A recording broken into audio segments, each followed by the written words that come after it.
Video number 3, setup channel, creating an account. So let's just go back here and go back to something more generic. I'm going to go back to history channel. And I know I'm not signed in because it gives me the option to do so here.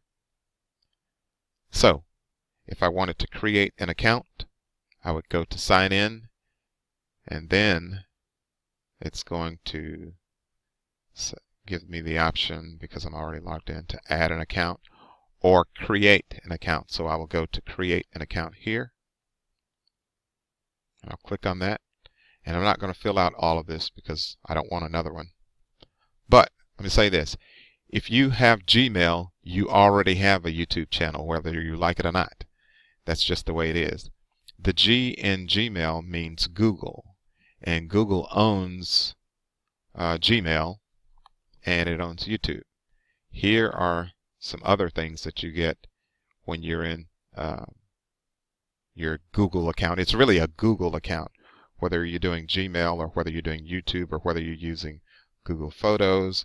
And once you launch Google Photos, it will gather all of the photos that once you sync up your phone and your Facebook, it can gather all of those photos in one place.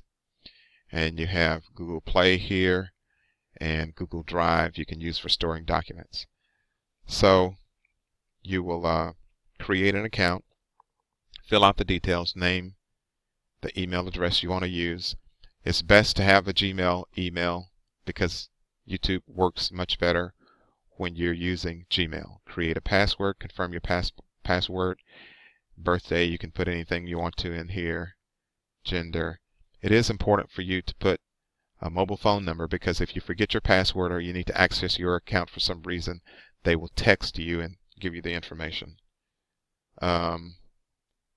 Here they want you to put in a number to make sure you're not a robot. A number or some letters.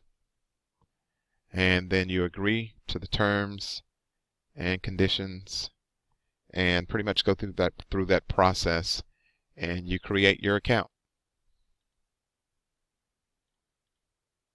That's it for video number 3.